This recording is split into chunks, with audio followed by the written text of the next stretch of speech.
Hey, welcome back. So this is gonna make a recap. I just worked on an Infinity EX35 2011. It's a Prox Slot. It's a Prox Slot. So we had the slot in there. We did the dead battery test, it worked fine.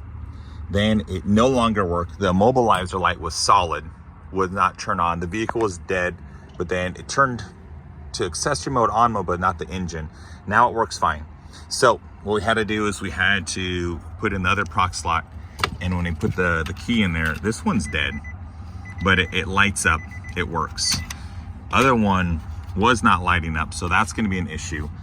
We also changed the fuse. The website, Start My Car, link to the other Nissan video, doesn't have this in here. So we had to look, and we had to go with number 3, the meter. Change that. That was fine. We popped it in just to be safe and popped another sensor, and then we were able to program the key back in. The original key is toast. It's no longer working. It just is solid light on the immobilizer. Not going to do anything. The new key works very laggy, but it's able to work and function. So the things to look for: the immobilizer light and also the sensor. It lights up good. The original one doesn't light up, doesn't even beep or chime. So listen, once I unplugged that slot, I just realized it's been a long day. I had this plugged in, and that's why I was getting power. Plug in the original one, and it still lights up. So okay, that's good. So it was a mixture of a fuse and or the dead key that was starting. So this is going to be a rundown of the situation. It was yesterday and today. So they had one busted up key, as you saw. We made another key for them. A simple, check the sensor. It works fine. Program the new key. It's good. Later in the day or this morning, the customer's like, hey, my original key no longer works. The new one works fine. I'm like, okay, well, come on back. Let's go check and everything.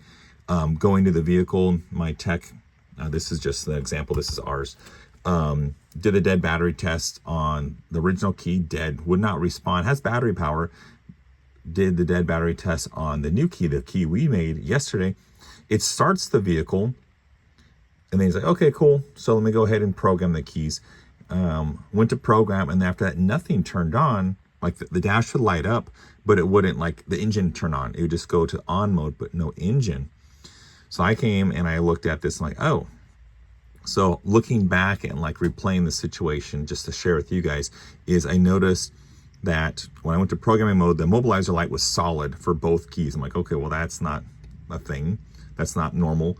And then I noticed, hey, this isn't lighting up.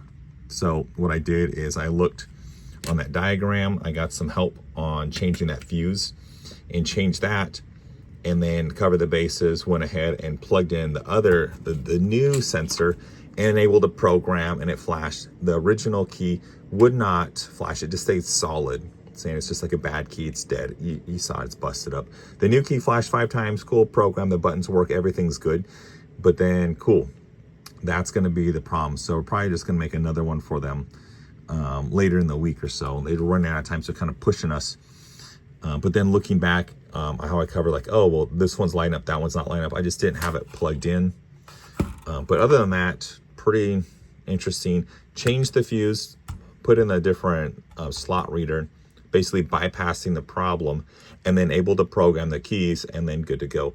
With the bad reader and the bad fuse, which is like stopping the power of here, it wasn't turning on, wasn't lighting up. Could not program the keys. It was just dead. It was kind of going through the motions, but not able to read and write, and that's why it's like not programmed. So interesting. Hopefully that helps. I'll just add that at the end.